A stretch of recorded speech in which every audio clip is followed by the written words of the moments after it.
Selir kekaisaran hanya ingin menjadi ikan asin setiap hari. Bab 6. Aku sangat mencintaimu. Menghadapi godaan sang pangeran, Xiao Qi tersenyum malu-malu. Sejujurnya, karena takdirku, aku dikirim ke Xuanmen sejak aku masih kecil. Aku dibesarkan di Xuanmen dan menjadi muridku, Xuan Jizi, penguasa Xuanmen. Baru setahun yang lalu aku menjadi muridku dari Xuanmen, tinggalkan Xuanmen dan kembali ke rumah jenderal. Luo Qinghan pernah mendengar tentang Xuanmen. Dikatakan bahwa Xuanmen adalah sekte yang sangat misterius. Jumlahnya hanya sedikit, tetapi setiap orang sangat mampu. Almarhum kaisar kecanduan ramuan dan ingin mencari keabadian. Dia pernah memerintahkan orang untuk mencari orang di Xuanmen, tapi sayangnya dia gagal melakukannya sampai kematiannya. Luo Qinghan awalnya mengira Xuanmen hanyalah legenda, tetapi dia tidak menyangka bahwa dia benar-benar akan bertemu dengan anggota Xuanmen, dan orang ini adalah seorang wanita di halaman belakang rumahnya. Dia menatap Xiao Qi untuk waktu yang lama. Xiao Qi menunjukkannya secara terbuka, tanpa ada niat untuk menghindar. Dia tahu kesalahpahaman dalam hati Luo Qinghan harus dihilangkan malam ini. Jika tidak, karakternya yang mencurigakan pasti akan menimbulkan benih masalah. Jadi dia tidak menyembunyikan apapun dan menceritakan segalanya tentang asal-usulnya. Dia menunjukkan ketulusannya kepada Luo Qinghan. Dia ingin memberitahunya, Anda dan saya berada di tim yang sama.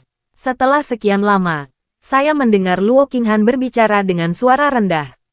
Kenapa aku percaya padamu? Xiao Qi mengeluarkan tanda logam kecil yang bukan emas atau besi dari tangannya. Yang mulia, ini adalah tanda dari anggota Xuanmen kami. Luo Qinghan mengambil token itu. Di depan ada karakter Xuan dalam naskah segel kuno, dan di belakang adalah nama Xiao Qi. Token ini sepertinya tidak palsu, tapi dia tetap tidak bisa menerimanya.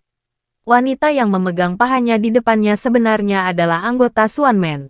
Apakah semua orang Xuanmen begitu eklektik dalam memilih? Luo Qinghan berkata, biarkan aku pergi dulu. Xiao Qi berkata, ayam, bebek, ikan, dan ladang sayur di halaman belakang rumahku aku akan menyimpannya untukmu untuk saat ini. Xiao Qi langsung tertawa dan melompat.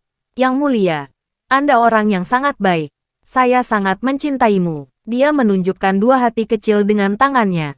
Luo Qinghan tercengang dengan pengakuan eksplisitnya yang tiba-tiba. Ada banyak wanita yang meminta bantuan darinya. Tetapi tidak ada wanita yang sejelas dan sejelas Xiao Qi. Dia mengerutkan kening dan memarahi. Sebagai seorang wanita, apa yang kamu katakan tentang cinta atau tidak? Orang akan mengatakan kamu tidak tahu malu.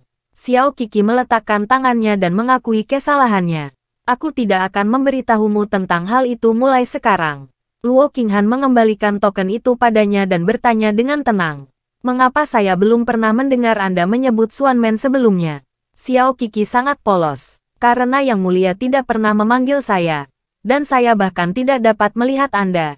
Jadi bagaimana saya bisa memberitahu Anda hal-hal ini? Wanita di Istana Timur banyak sekali. Ada yang dipilih dari wajib militer. Ada yang diberikan oleh sesepuh.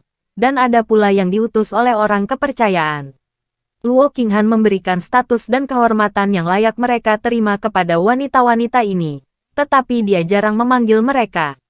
Sedemikian rupa sehingga dia bahkan tidak ingat bahwa ada orang seperti Xiao Liangdi di halaman belakang sampai hari ini. Pada akhirnya, itu semua salahnya sendiri.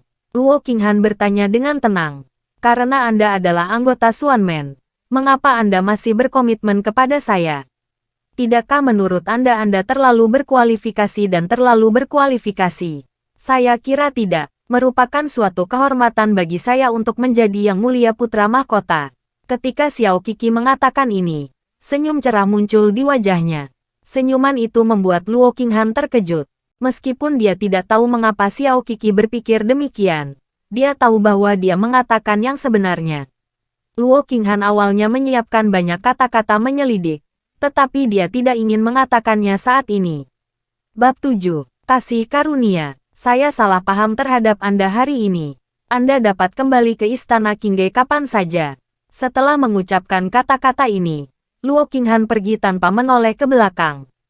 Ketika mereka sudah jauh, Xiao Qi segera duduk di samping panci panas. Mengambil mangkuk dan sumpit, segera mengeluarkan ikan dari panci, mencelupkannya ke dalam saus dan memasukkannya ke dalam mulutnya. Sangat pedas, sangat harum, sangat lezat. Saat Baoqin sedang menyiapkan makanan untuknya, dia bertanya, "Apakah kamu dari Xuanmen?" Xiao Qiki mengangguk sambil makan. "Ya, kenapa aku belum pernah mendengarmu membicarakan hal ini sebelumnya? Itu hanya hal kecil, tidak layak untuk disebutkan." Baoqin bertanya lagi, "Apakah jenderal dan istrinya mengetahui hal ini?" "Mereka tidak tahu, hanya kakekku yang mengetahuinya. Tapi dia meninggal 3 tahun lalu. Semua orang di keluarga mengira aku dibesarkan di biara biasa." Baoqin mengira itulah masalahnya. Jika jenderal dan istrinya mengetahui bahwa Xiao Qiki berasal dari Xuanmen, mereka pasti tidak akan mengirimnya ke istana. Meskipun Pangeran Liang dicantik, dibandingkan dengan statusnya sebagai anggota Xuanmen, dia tidak layak disebut. Luo Qinghan kembali ke ruang kerja. Dia memerintahkan Kasim Chang. Tidak satu kata pun yang dikatakan Xiao Liang di malam ini boleh disebarkan.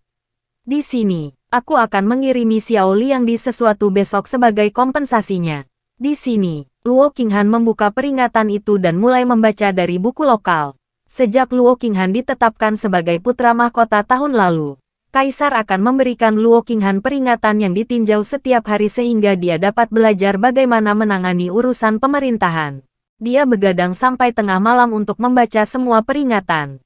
Setelah tidur hanya 2 jam, dia bangun dengan sadar. Bangun, berganti pakaian, mandi, sarapan sederhana, dan pergi ke ruang pertemuan untuk membahas urusan politik dengan ayahnya dan para menteri. Xiao Qiki dan Baoqin baru saja memindahkan barang bawaan mereka kembali ke Qingge Hall di pagi hari ketika Kasim Chang datang ke pintu dengan 2 kotak besar berisi barang-barang. "Xiao Liangdi, ini hadiah dari Yang Mulia Putra Mahkota. Terima kasih secepatnya." Xiao Qiki berlutut dan berkata, "Terima kasih atas rahmat Anda, Yang Mulia." Ada sekotak sutra dan satin, serta sekotak perhiasan emas dan perak. Semuanya menjadi gaya populer tahun ini. Xiao Qiki tersenyum bahagia dan mengeluarkan jimat dari lengan bajunya. "Kasim Chang, jimat kemarin pasti rusak. Ini jimat baru yang saya buat. Tolong bantu saya mengirimkannya kepada Yang Mulia. Dia sekarang berada di kapal yang sama dengan Luo Qinghan dan harus melindungi keselamatannya. Hanya jika Luo Qinghan hidup dengan baik dia dapat terus menjadi ikan asin dengan pikiran tenang."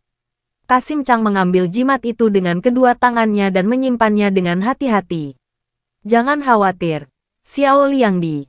Saya pasti akan menyerahkannya kepada Yang Mulia Putra Mahkota." Setelah mengantar Kasim Chang, Xiao Qiki segera menjelma menjadi kupu-kupu kecil dan terbang dengan gembira ke halaman belakang. Halaman belakang Balai Qingge yang semula berupa taman kecil, kini telah berubah menjadi kebun sayur. Di sebelah kiri terdapat ladang sayur. Di sebelah kanan terdapat kandang ayam dan kandang bebek. Di sebelah kanan juga terdapat kolam kecil. Tengah, ada bunga teratai yang ditanam di kolam. Ada juga bunga yang di dalam air. Banyak ikan dan udang. Xiao Qiki pertama-tama berdiri di depan kandang ayam sebentar. Dia menghitung ayam di dalamnya satu persatu. Ada 1 ayam jantan dan 12 ayam betina, serta beberapa anak ayam. Ayam jago besar kini berjemur di bawah sinar matahari bersama haremnya, dan hidupnya sangat lengkap. Lalu dia pergi melihat kandang bebek di sebelahnya. Tepatnya 10 bebek putih besar. Xiao Qiki membuka pintu kayu kandang bebek dan melepaskan bebek putih besar itu. Mereka berlari menuju kolam dengan langkah rapi dan teratur. Tambalan sayur di sebelah kiri berisi lobak putih, sawi putih, sayuran hijau, daun bawang, jahe, bawang putih, paprika, kacang hijau, mentimun, jagung, dan bunga matahari. Bab 8. Undangan Selirbai. Xiao Qiki memetik mentimun, menyekanya dengan sapu tangan, lalu mulai mengunyahnya. Mentimun yang ditanam di rumah rasanya sangat renyah. Ada sebuah rumah kayu kecil di sebelah ladang sayur, dan jamur serta tauge ditanam di rumah kayu tersebut. Ketika Xiao Qiki melihat tauge segar itu, dia langsung berteriak keluar. "Saya ingin makan tauge dingin untuk makan siang." Baoqin menjawabnya dari kejauhan. "Oke, untuk makan siang." Xiao Qiki makan tauge dingin yang menyegarkan dan lezat sesuai keinginannya, dan merasa sangat puas. Kehidupan makan dan menunggu kematian seperti ini sungguh luar biasa. Saya sangat berharap saya bisa hidup seperti ini selamanya. Setelah makan dan minum, dia bersiap untuk kembali ke rumah dan tidur siang. Baoqin mengingatkan, Yang Mulia Putra Mahkota telah memerintahkan orang-orang untuk mengirimkan hadiah. Apakah Anda tidak akan berterima kasih kepada saya? Bukankah kamu sudah berterima kasih padaku? Baoqin marah dan berkata, yang saya ingin Anda lakukan adalah menggunakan nama Cien untuk menunjukkan wajah Anda di depan Yang Mulia Putra Mahkota.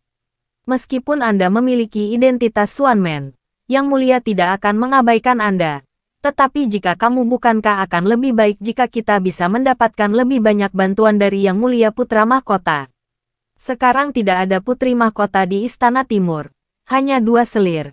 Dan lebih dari selusin orang termasuk Liang Di, Liang Yuan, dan Mei Ren. Tidak ada yang mengatakan apapun secara terbuka.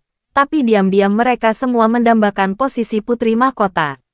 Jika Xiao Qiki hanyalah putri seorang jenderal kelas 4, dia pasti tidak memenuhi syarat untuk menjadi Putri Mahkota.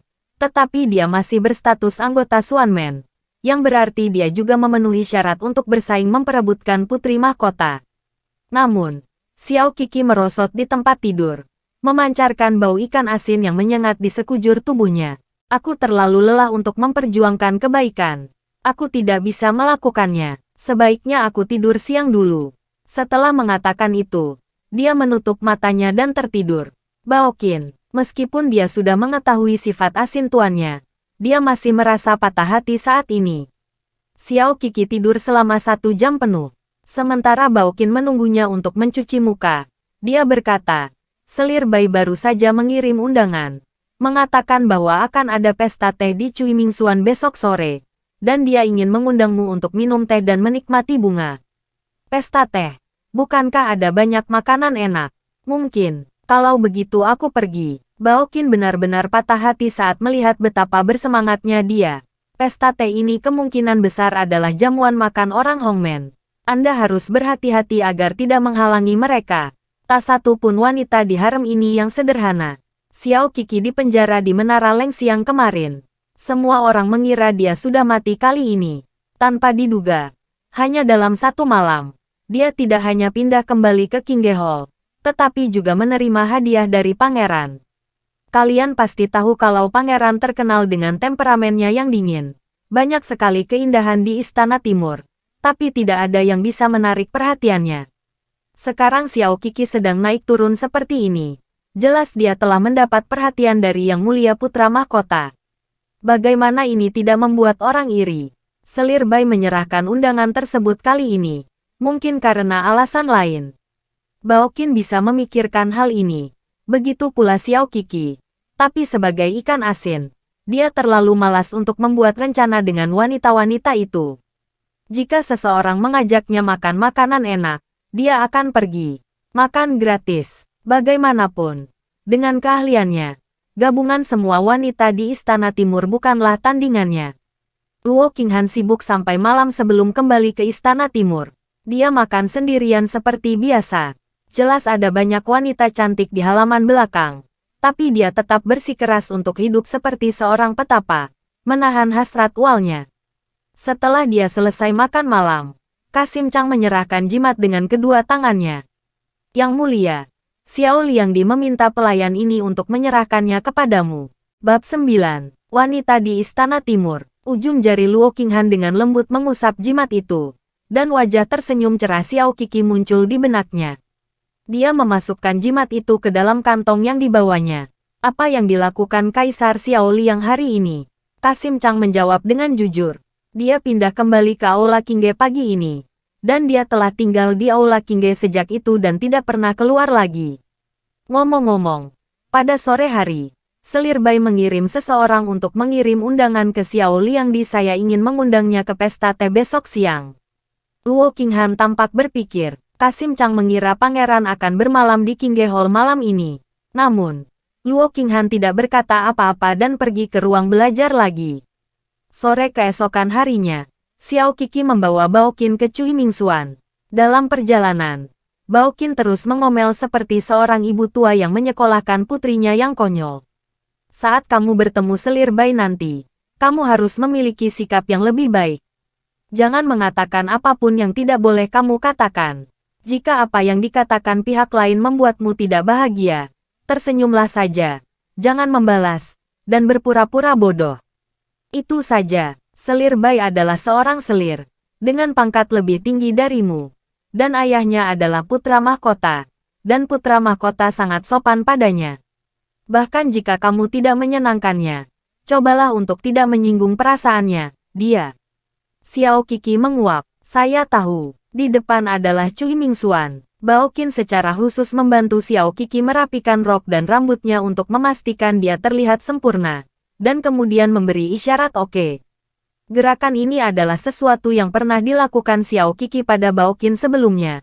Bao Qin menganggapnya menarik dan mempelajarinya. Sudah banyak orang yang duduk di Cui Mingxuan. Tidak hanya Selir Bai, Selir Li, Su Liangdi, Chan Liang Yuan, Zhao Meiren dan lainnya juga datang.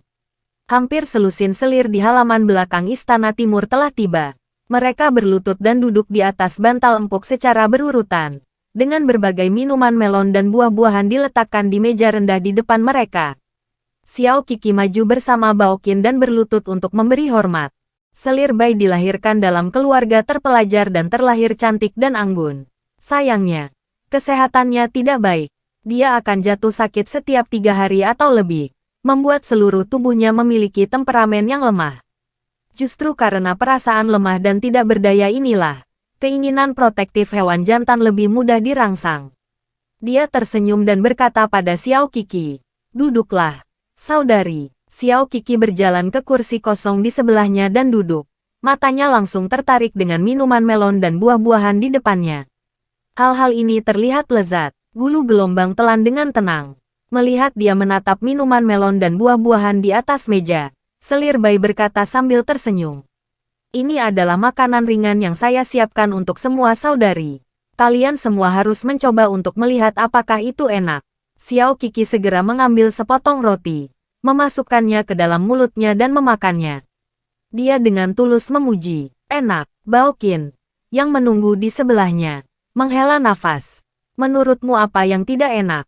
Yang lain juga mengomentari minuman tersebut, dan percakapan beralih ke tempat lain.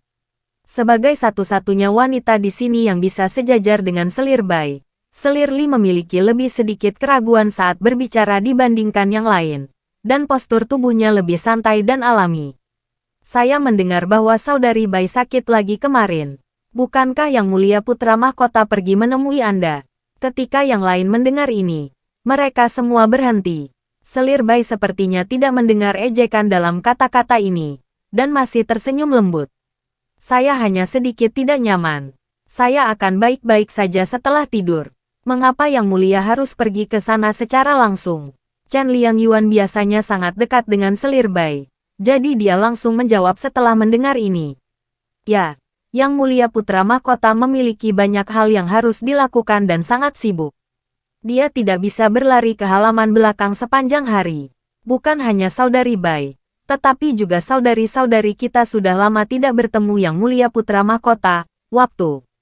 Kata-katanya jelas berusaha mencari jalan keluar bagi Selir Bai. Bab 10. Mengurus semuanya setiap hari. Selir Li terkekeh. Karena Yang Mulia Putra Mahkota sangat sibuk, mengapa dia masih punya waktu untuk pergi ke Menara Leng siang kemarin malam?